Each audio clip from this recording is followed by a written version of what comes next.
So this is James Pennington. I'm here at our mission house on the Back Bay campus. This is not my office. I don't really like to be in my office that much unless I have to. I've come to the conclusion. And I'm here with Alice Root, right? Root. Root? Like a tree root. Like a tree root. Well, here they say Root. root. Yes. Correct, Kevin? Accents. I've been corrected many times by my dear If you say it Southern with a friends, smile, it's right? just fine. Yeah. And I'm here to kind of talk to Alice about her experiences here. And this is her first time here, and you're from Massachusetts. And what's the name of the town again? South Dartmouth. South Dartmouth. Okay. Because there's Dartmouth, there's South Dartmouth. Dartmouth is a very large town, Yes. so the highway divided it up. Yeah. But it's one of the largest towns in Massachusetts. And little known fact, actually, when I received my call to First Congregational in Phoenix, Arizona, I was also in conversation with the church in Dartmouth on the campus. If I remember correctly, it was on campus, yeah. But You're thinking of Dartmouth College? yes. Dartmouth College is in New Hampshire. Oh, I get the wrong one then. Well, I'll figure That's that why out. I Go say back and South look at my Dartmouth, notes. Massachusetts. Yeah. Dartmouth College is it Hanover? It's northern New Hampshire. This was a church in Dartmouth, and I can't remember if it was. So anyway, beside the point. Here So we are. Alice, what brought you here? How did you end up here? And why did you decide to come with your church? Yes. First trip you've been on with them, and I know they've been coming here for a number of years. I've been encouraged for quite a few years to come and join the activities to be a helper. The nature of my profession, I'm an occupational therapist. Yeah. I've always been out there to be that extra pair of hands for people at any time you ask, and if I can, I will.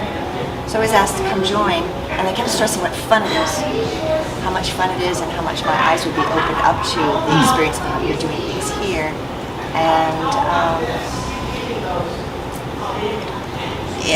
that's why I was encouraged. So it was a hard sell this last winter, and I said, okay, I'll go. Yeah. I'll give it a try. Who would ever think about coming to Biloxi, Mississippi? Yeah. Well, I think you also had mentioned to me, and correct me if I'm wrong, but that this was an opportunity to get to know members of the congregation in a deeper way. I was just going to mention, Yeah. yes, I did. I feel that way, and we discussed that last night, and we all feel that way. Yeah. We feel like mission is accomplished, that the door got opened even more, Yeah. and we'll continue to do more. Yeah, I know, because the trip to Biloxi is not short, and we're kind of on the end of, I kind of call it the end of the world here, right on the Gulf Coast. It feels like the end of the world because you can't go any farther, right? And so it's a wonderful place. I'm grateful that you're here and you're spending time with us. What's been most impactful for you? The communication between your different programs. It's all under one umbrella is my overall impression. Yeah. But the different tasks, the task force getting together to keep supporting each other and keeping the knowledge. Yeah. So did you know that I'm doing this, I'm doing that, how can we do more, what our resources are, and as a result another program gets developed. But I think the communication of those who are leading really impresses me, because when it's good communication, it filters down and helps direct volunteers like me in programs. So that's what impressed me, because then again, when that communication is there, everyone else benefits.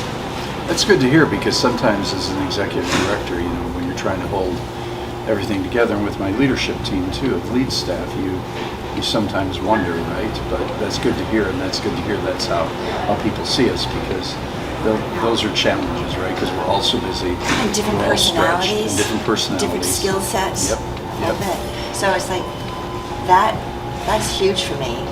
What's been happening as a result of it has always been going on in different ways, but now it appears to be more cohesive. Yeah. So that's what I'm impressed by. Well, that's beautiful. And Emily had noticed that too, the other pastor that's here with your pastor, Pastor Margaret. Emily had made a comment about that on her way out, because she had to go back early for a wedding. And she made a comment about the staff really being energized and how much she feels it's more cohesive. And it also helps to witness the playful but yet respectful communication that goes on around here. It makes everyone want to be laughing and enjoying. Right. The message still gets across. Yeah. In a playful way. Well, and part of that's interesting you noted that, because in this work, I think you have to keep that sense of humor. And I'm somebody who likes humor, and I like to kind of enjoy humor with the people that I work with. But you're right; it has to be respectful and especially respectful of the people that we serve. You wouldn't really hear any jokes about poverty or homelessness, right? We may find the people that we work with humorous, but we don't find their situation humorous, right? We respect people for where they're at. There's no judgment, and I think that's really, really critical. What will you take home with you? What are some of the learnings you'll take home with you? And do you think that the whole team will take home with you? Because of the leadership communication and the various programs you're offering, I want to go back home and find out what do we have, and it's not we as the church per se, but what do we in our community have and do for our community that in needs.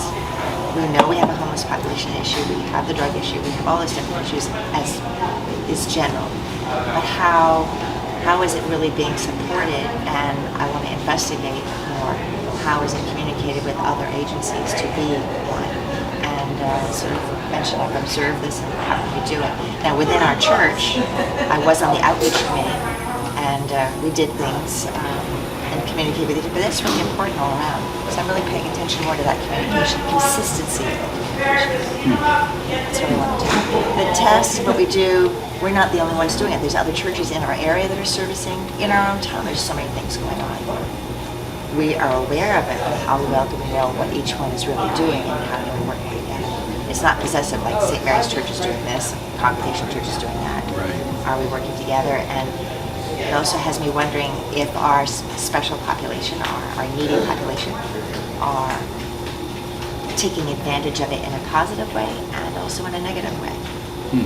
Negative, to me, and maybe it's not fair, is are they going to every single food pantry? Are they going to all these places, all the freebies they just have there, as opposed to taking the guidance of how to be self-sufficient? So I'm curious. Yeah. So I'm just going back with curiosity. How about it? That's a beautiful thing. Curiosity. We have to stay curious Oh, yes. throughout our lives. And I think for me, to be honest, that was one of the things that when I got here, a little over 2 years ago from Phoenix, from being a pastor of a church and then coming here to be an executive director here, it heightened my curiosity, right? And honestly, kind of this Back Bay mission keeps my curiosity really alive at the forefront because there's opportunities for creativity, there's opportunities to grow different programs and to do the work we do even better, right? So I think I was just listening to something on Mississippi Public Radio about remaining curious in the midst of whatever you're going through. Just how do you maintain curiosity? Because as human beings, I think, to the core, we're really creative. We're spiritual energy. We're creative, and we want to maintain that idea of curiosity.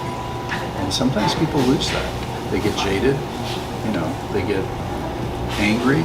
Maybe situations and challenges of life really create a lack of curiosity. So thank you for that. And so in your work as an occupational therapist, who do you work with and what individuals do you work with and how do you... I'm now retired Okay. after 41 years. But pediatrics was my specialty. Oh, pediatrics. So early intervention right up to 22. Huh. Then I also had and I worked for a public school system in New Bedford.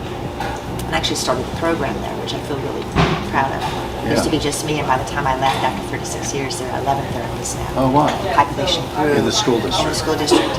And the disability, the challenges changed. It used to be just very physically involved. Now it's also the autistic, the ADHD, the wide mental issues. There's a wide variety, so you just adapt. But the definition of occupational therapy is the art of therapy that promotes functional skills with the goal of independence. So no matter what your challenge is, physical, emotional, mental, let's make sure you have a skill and there's independence with it. So you can feel good about it and strengthen yourself. That's what's going on. I have a good friend back in Phoenix that was an occupational therapist in the high schools in Phoenix, and he worked with individuals that, for the most part, weren't verbal. Executive functioning skills.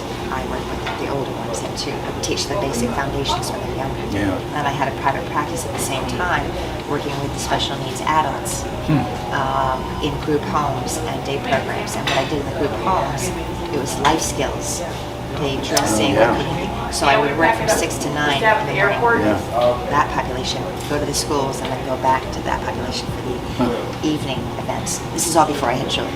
So I was doing all that. Well, we could probably learn a lot from you, Alice, because part of what we do, and you probably heard that, is the case managers work with individuals that hadn't been housed for a while to really help them develop basic life skills, right? And probably very different than the kind of life skills you were working with some of the adults you work with, but there's such a need for that. And that's something that honestly I think, and this may be a generational thing, I don't like to be generational bias or bigot, right? But I think I'm finding that, I feel like I got a really solid life skill training from my aunt, primarily from my Auntie Annabelle. She kind of showed me how to use a washing machine before I went to college. You're going to have to wash your own clothes. You're going to have to do this. You're going to have to do that. How do you cook? How do you boil water? Simple things like that. But I've noticed, like even with my nephews and nieces now, a lot of that information isn't shared. Those life skills aren't passed on. I think an important part about being a role model and a guide with skills is not to say, I want you to do it in this way. Yeah. Here's a problem. Here's a situation. How do you approach it? Ask first, and it's respectful to that other individual. You've got something broken or something needs to be done. How would you approach it? Tell me. And then if you want someone help, I can work with you on it. But I'm not going to go in there saying, you got to do it this way. Everyone, even children, want to be heard. Yeah. And be respectful. So I think that's really important. People managed before we were involved with them. What did they do? Right. And so listen to that and give thought and discuss and say, this is what I'm thinking. This is why I see these things. Don't just do it because I told you, but this is why I'm doing it. And I also say, this is what I do. It's like, you should do it. I don't like that word should. Yeah. This is why. And if it appeals to you, so you have your gut instinct, then you might take it on and then stick with it because it means something to you. Oh, that's beautiful. And that really is very relevant with the populations we work with, because there is that element of this is the way they've been doing it, this is how they do it, how do you do it, what's your creative way to do it, what's your, how would you work through this or manipulate this, or right? You mentioned about teaching how to do something. One of my high school students taught me actually how to load a dryer. Now, I've been doing laundry forever, but it never occurred to me, to take an item and shake it out and then put it in the dryer, so it's not going into the dryer all clumped up. I didn't know that. That's never occurred to me either. I learned something new. Right? See, exactly. So in other words, it's not going to be as wrinkled. It won't be as wrinkled, and it'll also dry, exactly. Quicker. Oh. But it just never occurred to me. Because usually take things right out of the washer all just balled stuff up, it in, right? Yeah. Maybe something everybody can learn, right? Yeah. Shake it out before you put it in the dryer. Well, that's interesting. And I lived in Phoenix, and in Phoenix, honestly, most of the times your washer and dryers are outside. I've been to Phoenix, so I'm aware. Yes. My washer and dryer here is outside, and it's under a covered porch, and it's enclosed, but I've got a curtain in front of it, right? But it's outside, so that's a really good. And I also grew up on an island where water was the only source of water was the rainwater. Oh my! So the washing machine could be in the garage or outside, and it was soaping. It was okay, so that you could pour out into watering the outside. Oh, yeah. Water never got wasted. You wash the dishes in a pan, and when it's all done, you took that pan outside and watered the garden. What island did you grow up in? Bermuda. Oh, Bermuda? Yeah. Till you were how old? I was 10 to 14. Really? Nothing got wasted. Nothing got wasted. Isn't that beautiful? And so my conservation skills are highly developed for being there on that island. Yeah. But there's a reason why. Don't just say, oh, that looks weird. What are they doing? Say, right. Tell me why. I had to ask that question, and I'm a big believer about the why. And people have been hearing me say this. There's that tendency to say, goodbye, I love you. Good night, I love you. It just rolls off the tongue like, I love you. Yeah. So why? Yeah. Why today are you so glad that I'm a part of your life, vice versa? So you do that. You do that with your loved one, you do it with your friends, Yeah. you do it with your children. And you don't have to do it every day, but this is what I noticed about you and why I'm so glad you are part of my life. Oh, I really like that. So And you had mentioned that to me before too, but I think, yeah, it's asking the why. And that's one thing we do here at Back Bay a lot. We ask, what's our why, right? But that's an even deeper way to when you're in relationship with people is why. Why do you love me? Why do you love? Why do you want to be with me? You can say, oh, I like what you did, and that's it. No, I like what you did because this is what I noticed. Yeah. Give the whys. So ask the questions and give the whys. So I see that happening with you. I got to be in the Micah Center. Yeah. And it was very interesting to see the population come in, very respectful of their being there. Their concept of time is quite off. I think that could be worked on. Correct. Having a large visual clock and also a visual of at this time, this is when we're open. A lot is being said verbally, but it would be helpful too Visual. to have a visual, almost like this is the plan of action. If you want to know what's happening, look at that one source. There's the time. As opposed to saying at 12 o'clock we're done. Yeah. Well, where's the clock that shows that? And that's a life skill for them to pay attention to. Someone came in, was missing their parole meeting. They had a calendar, they were carrying it around, but didn't quite look at it. Remember, what is today? Right. So they come in, and I didn't get to see that. Is there in that room? Today's date is, this is a schedule to remind. That's a really good idea because we've been having conversations about kind of our guidelines over at the Micah Day Center, which is our drop-in center for people experiencing homelessness, is being able to give them a copy of the guidelines or putting the guidelines up on the walls, which we have a small one, but it's not sufficient. I think, like you said, a clock, the day, that's because So for maybe our, a magnetic board where you could change the dates there too. Because we also, I'm hearing, now remember the telephone number is this or this, and I'm thinking, people who are not feeling very full with their food and what they're doing, how are they going to remember those things? right. And also you keep giving them things, but where are they putting it if they're homeless? How are they carrying this stuff around and doing? So Yeah. have the resources available. Remind them. Well, We all that's the other benefit. thing in our rehab. We're going to be doing some rehab, our 100th anniversary of Grace and the Rehab by Cadet, and we want to put lockers in because we realize that the items they have are really important, really special to them, and sometimes, oftentimes things are stolen, and so it would be helpful. I know we do that with their documents, but to actually do that with some of their possessions, right? I thought the method of doing the laundry with the mesh bag putting in there was a neat idea. You could use some new mesh bags. Yeah. Because their tags are not quite there. And you've Right. got someone like Ray who recognizes the individual and stuff like that. But for me coming in to help, I don't know what's going on there. So that's an item that needs to be improved. Right? It's good. Oh, there's always stuff, right? Yes, there is. Yeah. I go to bed every night and say today was a surprise. Yeah. What happened? Just be able to enjoy it. Luxury of being retired, to have that time. Right. And all of a sudden I can pay attention to things more. Yeah. I was doing, I thought, a very good job with all my skill set, with family and work and things like that. But now it's just me and I'm so busy.